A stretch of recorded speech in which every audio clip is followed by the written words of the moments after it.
Okay, so you join me in the cruise shortly before descent, but we're going to combine our cruise checks and our descent preparation checks. So what are we going to check when we're in the cruise? First of all, we make sure we check that this has gone into cruise, and then what we need to do is review the system display pages. So how do we do that? Well, what we can do is we can simply just cycle through them here. I'm not going to do a full proper review, but you're just looking to see anything abnormal, anything that looks weird, anything that looks outside of normal limits, and you just go through all of them here until you get to the end. So that's one thing that we need to do.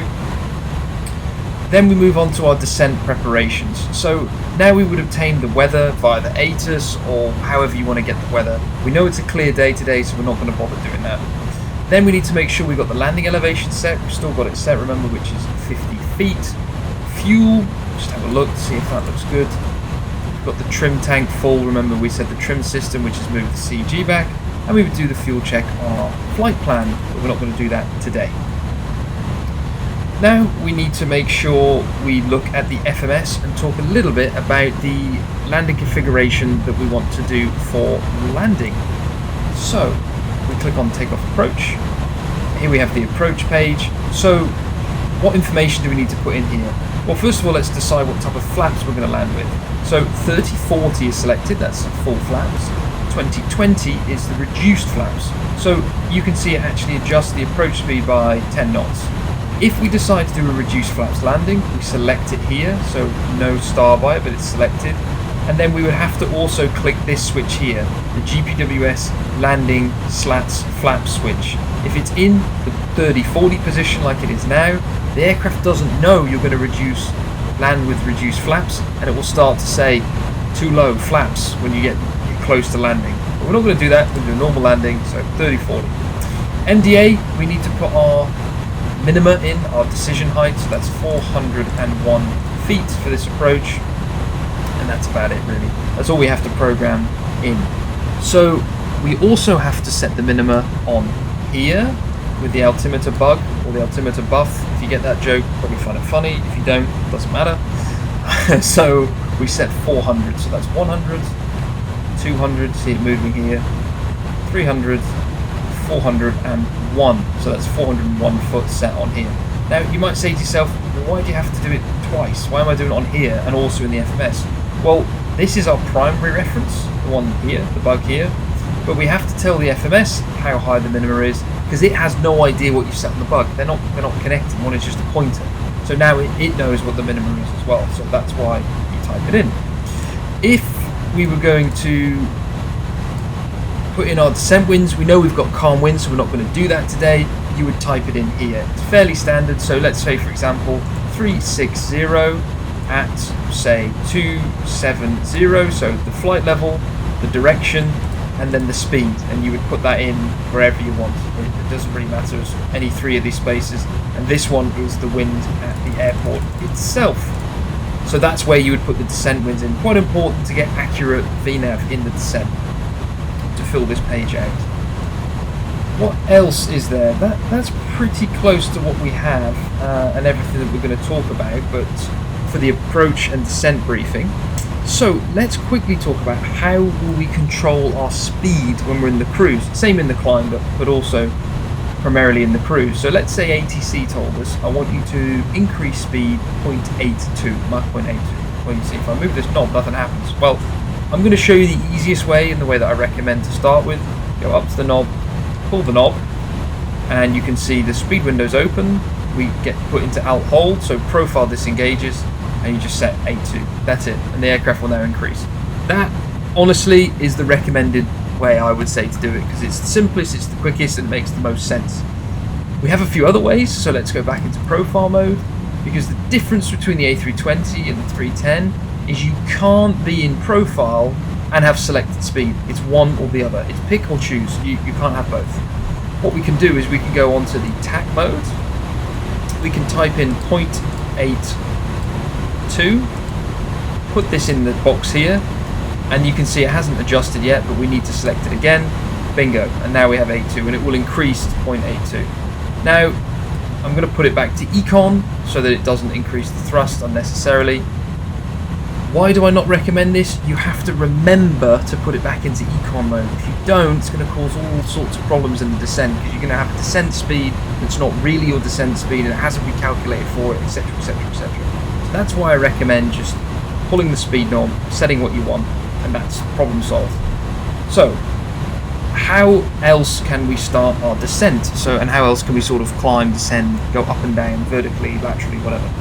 So of course, we've got the heading select, so we can set the heading like this, and if we click it, we're going to move on the heading, and then we press back to nav. Makes sense, right? Vertical speed, you see what we have to do. We have to pull the knob first, and we can go minus or plus, and notice how profile mode disengages. It makes sense, I think. It's not a complicated one. That the one to be aware of is this VL button is not a vertical speed button. It has nothing to do with vertical speed, because on Boeing the button is here to select the vertical speed, to put it into vertical speed mode. This won't do anything. This is to do with the VOR. So if you're pressing that and it's doing nothing, it's not supposed to do anything. The next one is level change. So level change works exactly the same way as it would in a Boeing. You set the altitude down, you press level change, thrust comes all the way to idle, and it pitches for the speed that you have in the speed window, and it just descends. That's it. Same for climb. It will climb at the speed in the speed window, level off. Simple as that. If we click Alt Hold, all that does is holds our current altitude. It won't update the window, so it won't actually say 34,201. It will just leave it at what you had set, but it will level off at the altitude you pressed Alt Hold at. So how are we going to start our descent down today? Well, we have a few options for starting the descent. First of all, we can do all of what we said above, vertical speed, level change, blah, blah, blah. But we're going to be using VNAV, profile. I'm using both the words, but they're both the same thing. So what we can do is we can set our final altitude down, which is 4,000 feet. So 4,000 feet is where we want to level off. That's from the charts. And we can press profile, or we can pull the knob and it will go down in profile. Or what we can do is when you select the altitude list and pull the knob, it will arm EDES in blue here. So when it's armed in blue, what that means is when it reaches the top of the descent, it will automatically go down on its own. Pretty cool feature, but it can do that. But we're not going to do that one. What we're going to do today is probably the simplest one, which is where you basically just press the profile button, down it goes. And I normally do it a few miles before the actual top of the descent, just so it's a bit easier. If you do it right on top of the descent, it normally sometimes can get a bit high and it goes whoa, and then it ends up going back and forth. Now let's take a second to talk about VNAV, right? This is the first Airbus ever fitted with VNAV, and it's very old. It's from 1982, this VNAV system, and it's not a let me press 4,000 feet, go have my dinner, come back and I'm on the approach. That will happen, but it's one of those things, it's not a press and forget. You have to monitor it as it goes down. In the real aircraft, talking to a lot of pilots who fly the A310 and the A300, nearly every single one don't use it. They use level change, vertical speed, and they do the calculation in their head for the descent, and they use the profile on the FMS as a rough guide. So it isn't perfect, and what we have represented in the A310 isn't perfect either, but it's actually a bit too good, if I'm honest. It's not doing anything that's fake. It's following what all the manuals say that it should do, but talking to the line pilots, they're like, it doesn't really quite work that well. But it's very inconsistent when it does and doesn't work. So to simulate something being inconsistent is quite hard. So we've just gone with what the manual says is what it does, and that apparently is a little bit too good. But anyway, so now you can see it increasing the speed. Why is it increasing the speed? Well, the descent speed is different than our cruise speed, so it's now increasing that to go down to get ready to descend, because we're getting pretty close to the descent now. So we can zoom in. How close are we? Yeah, 10 miles away now. Alright, we're getting pretty close to the descent now, so I'm going to press profile. Now what's going to happen is the aircraft will start to descend down at around about 1,000 feet per minute, because what it wants to do is it goes, oh okay, I'm a bit below my profile, so now it goes down at 1,000 feet per minute, and then when it reaches the profile again, it goes, oh okay, and it will automatically latch back onto that profile. So how can we view what that profile is? We can go on progress, and here we go. You see the VDEV is coming back in. You can see the line coming back in now, and now it enunciates on the top left here. Retard. Why does it do that? Well, the thrust levers are now coming all the way back to idle. So it's saying, hey, I'm trying to go down at idle thrust. I understand that I need to now, and I'm going to pitch to try and get back onto the profile. So look, 80 feet high. It's doing a good job. It's just going to slowly start to increase its descent, and then it will get back on to the profile. And the aim of the game of VNAV is to keep it idle as long as possible to save as much fuel. There we go, only 50 feet above now, coming back onto profile. And it'll continue like this all the way down the descent. So you can see it's coming up to Ablac, where we have a 20,000 or below constraint. So it's calculating that all into its descent path calculation, basically. All right, one thing left a little bit later. We could have done this in the cruise, but I'm doing it to be a little bit cheeky again. I did it on the other video as well. Is setting the ILS frequency. So if you know it from your chart, just set it in the cruise. One less thing to do. But if you're in the descent now, so we're a bit closer, we can bring up the VFR map. So all we need to do then is just scroll a little bit ahead. Here it is, LFMN. Click on it, and we can see ILS 04 left, 0995, and 042 is the course. So 042, and that's set. So that's it. That's just set. You can read it from here. You can also see the latest weather if you so wish. But one other thing we're going to talk about quickly is these buttons here, the LS button. So it's in nav, and we need to leave it in nav until we get quite close to the airport. So when we put it into ILS, it will display the ILS overlay.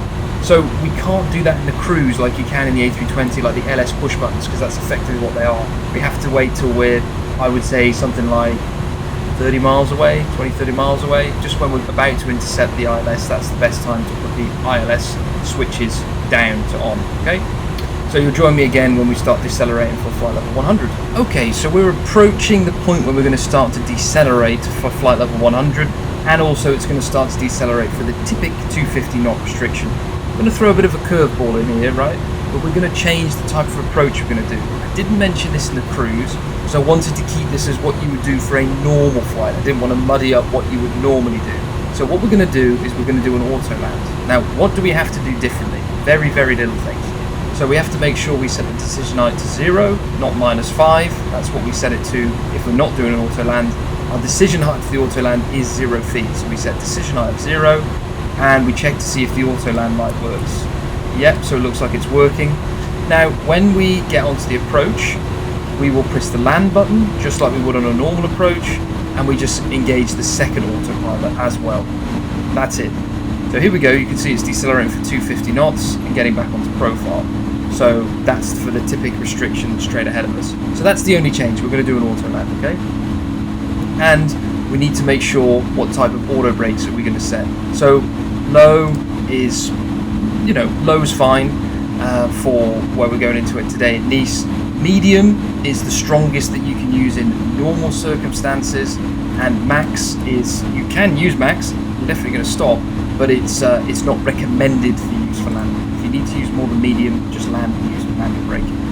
Now, can you see the VDEV is getting ever so slightly high? Now, it's getting a bit high. What can we do to help it? So we can use the speed brakes. So something that I want to show you is we need to be careful when we pull the speed brakes out. So we pull them out slowly like this, right up until we get to about 50%, okay? Now, why do we pull them out so slowly? The reason is these are just a direct connection to the wing.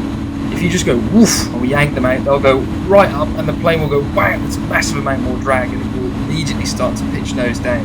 So when we're pulling them out and putting the speed brakes back in, we need to be gentle with them, okay?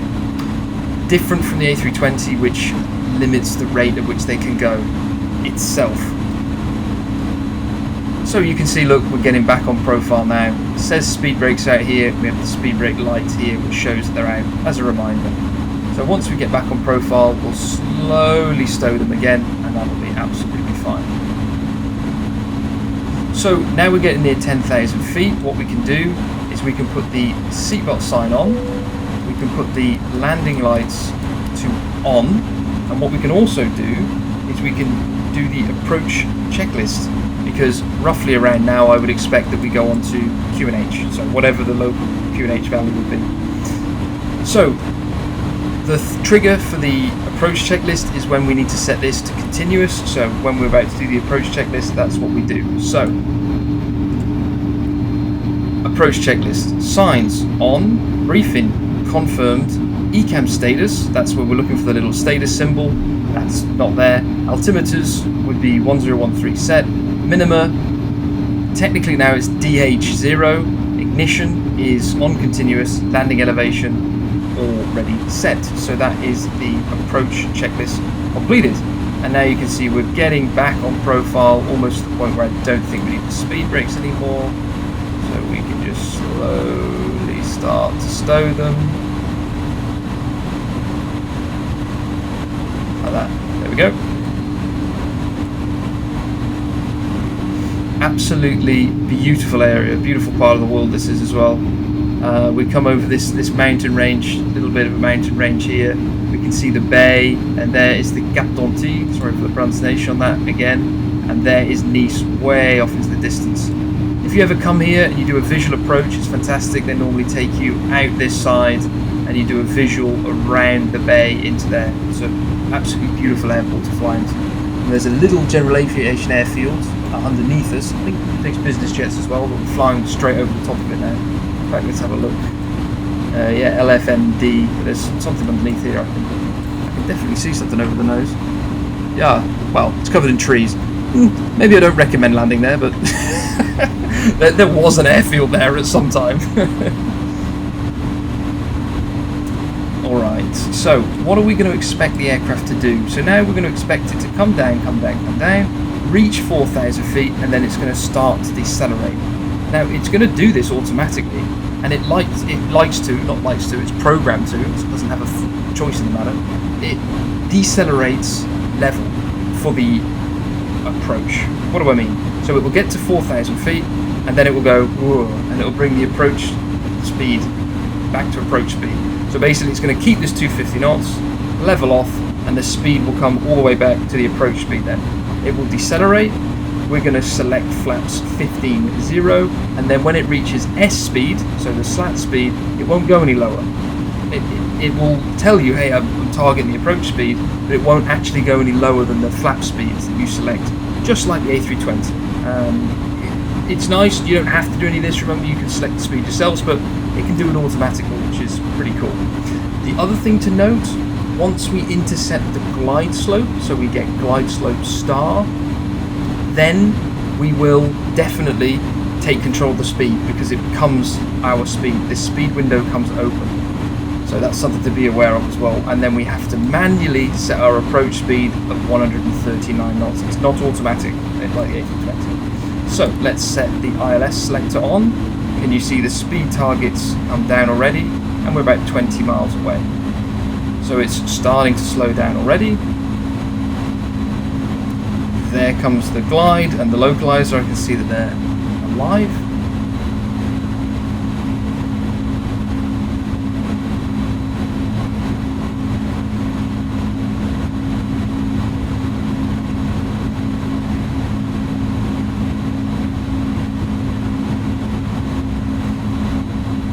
Alrighty, let's select the first setting of flap, 15-0.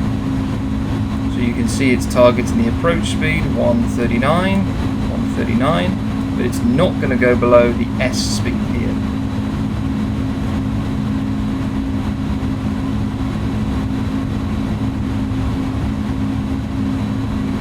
You can see the 310 decelerates pretty nicely. It's quite a draggy aeroplane. Not super draggy, but pretty draggy. And it will start to add thrust in shortly. There we go. Here comes the localizer. So I can press lock star, and we're going to engage the second autopilot as well.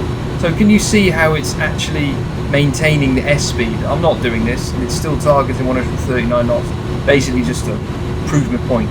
So now let's keep configuring. I need to just move my head slightly to do this. Next setting a flap.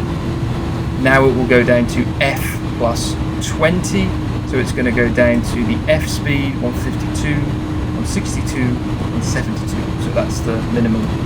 And here comes glide slope. So I'm going to put the gear down.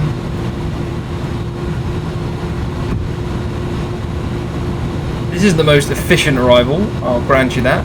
But, you know, we're trying to keep things reasonably paced.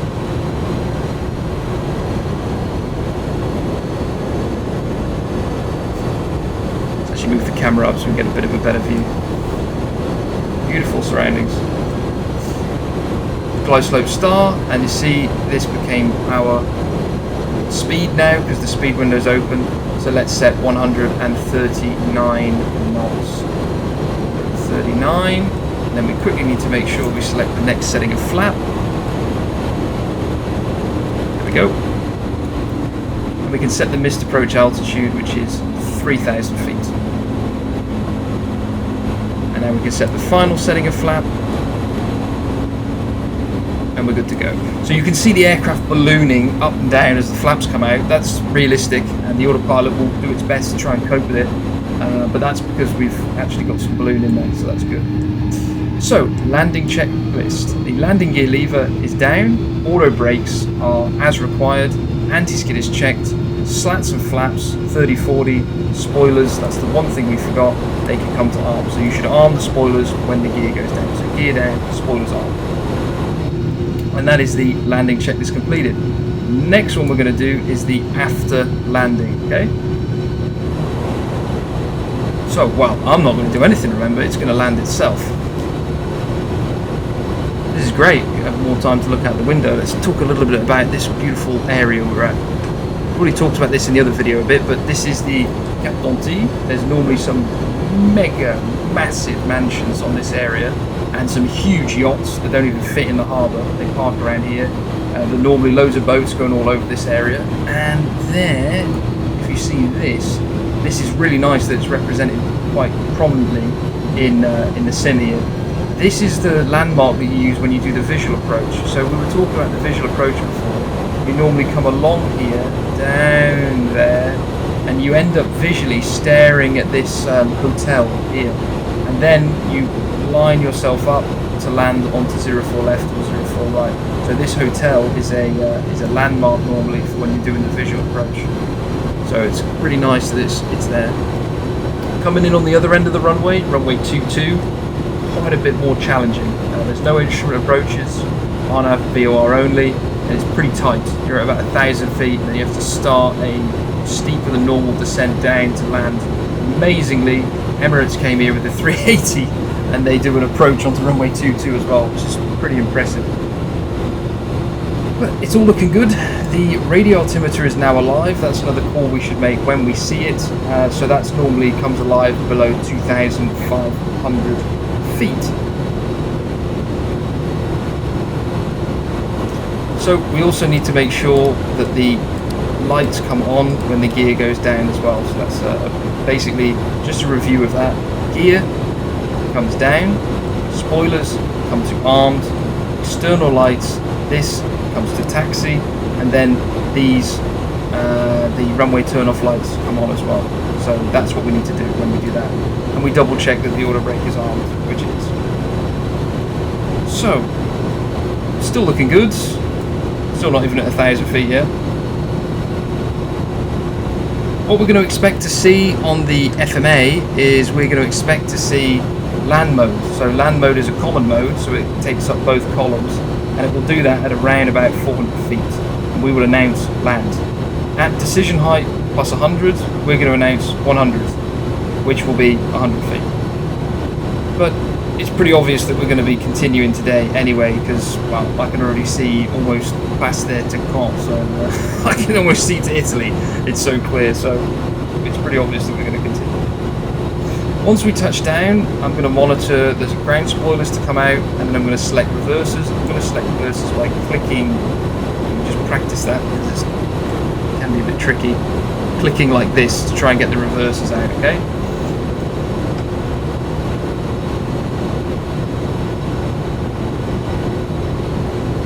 Alright, here we go, looking good. Got time for a very quick story before we land here, I think. Once this runway got closed because there was a speedboat on it, and someone drove a speedboat up onto this runway and got stuck on it, and they actually closed the runway. It was in the note tab, it said runway closed due speedboat on runway. Anyway, let's concentrate. So we got the land mode, 400 feet, that looks good. 300. It's all looking good, it's tracking down nicely. 200.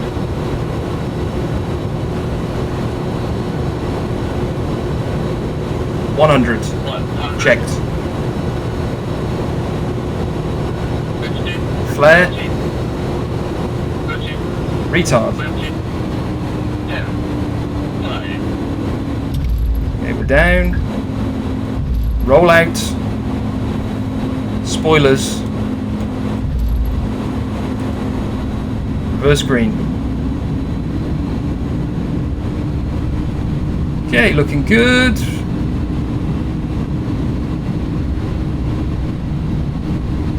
$70 knots.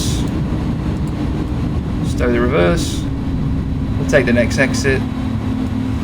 Okay, now the big thing not to forget when you do an Autoland: disconnect the brakes, and also remember disconnect the autopilot because it's still engaged. It's something that everyone tries to do. You try and go, why can't I turn off the runway? Yes, because the autopilot's still on. That's why. So I think I did a pretty good job of that Autoland. You saw I didn't do anything. Everything worked out. So we're going to take left off here. So let's get down below 15 knots. There we go, below 15 knots because that's our maximum speed in a 90-degree turn.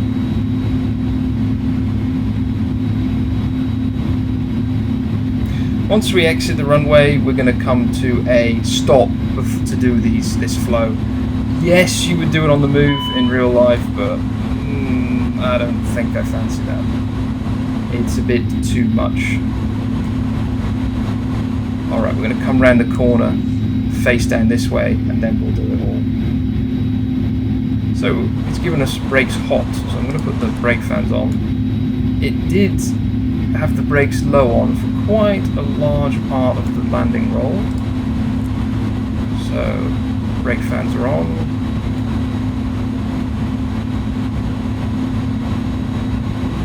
Alright, so we come to a stop, set the parking brake, and now we're going to do the after landing items. So, landing lights, we're going to retract. Strobe light is on auto. Engine anti-ice, we turn it off if we need to. This goes to off. APU, 1, 2, 3. Then we go start it. Ground spoilers, disarm. We can see them, they come down. TCAS comes to standby. Radar comes to off, so we make sure that that's in off position. Pitch trim we set to 1 degree nose up, so you can't quite see it from this position, so it's 2 up. So we can do this as a sort of a demonstration. See? You can do that or drag the wheel, it's up to you.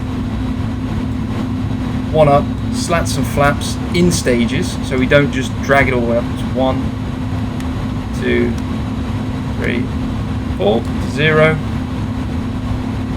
Brake temperatures, been there, done that. That already looks like it's taking the edge off, so brake fans off already. And then we do the after landing checklist. So first of all, I'm going to clear that. So I press clear on there to get rid of it. The after landing, slats and flaps, retracted. Transponder is standby. Weather radar's off. Spoilers are disarmed. APU started. Well, it's starting, but yeah, it's getting there. Okay, parking brake off. Let's continue.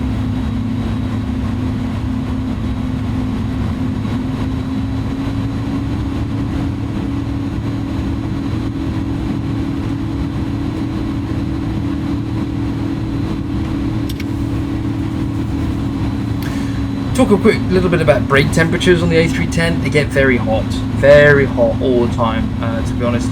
Interestingly, talking to the A310 and A300 line pilots, they don't often use auto brake. I actually watched someone flying in the sim on the A300, and he was a real A300 pilot, and I noticed he did a technique, and it worked in the simulated plane as well, where he said, no, we don't land with auto brakes on. We just land, let it roll till about 120 knots, and then we do one brake application, and then we take a feel for the brakes. And he didn't get hot brakes. He got like 180 degrees Celsius on that. I was like, oh, interesting. So, yeah, you can consider that technique, but hot brakes are hot brakes. It doesn't make a difference, really. They're supposed to get hot, they're carbon brakes, so hey-ho.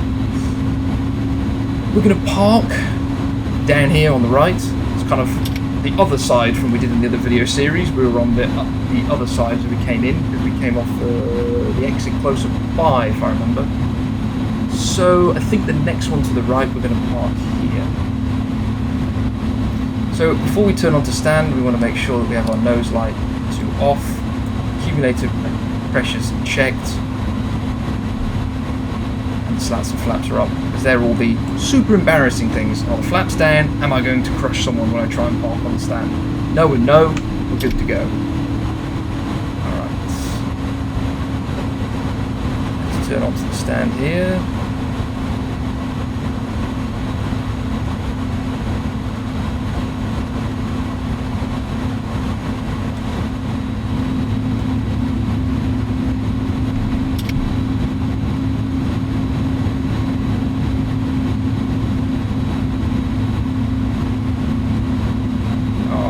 This will do.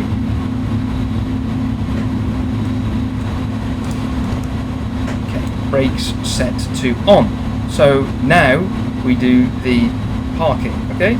So first of all, make sure the APU bleed comes to on. And the bleed we check is established, which it is. I just have to check that for a second. So the bleed's coming up here. That's that, so it's established. Engines off, so we're going to do engine 2, then 1. We would stop the clock, but we never started it. External lights.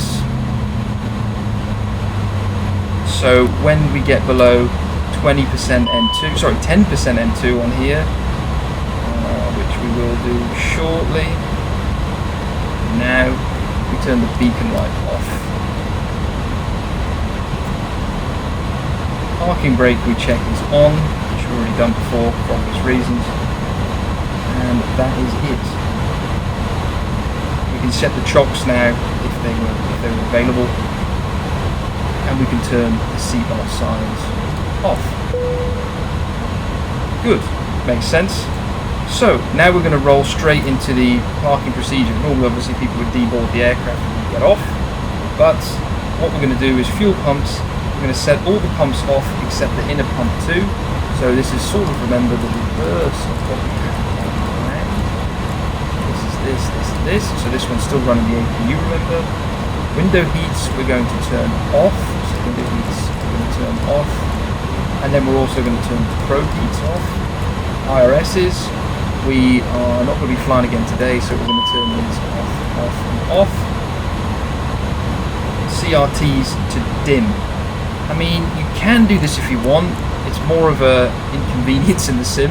So what they do in real life is they dim all the screens all the way down like this to preserve the life of the screens. Do it if you want to. I'll show you where all the brightness knobs are. We've got this is for the primary flight display. This one's for the navigation displays. On this side.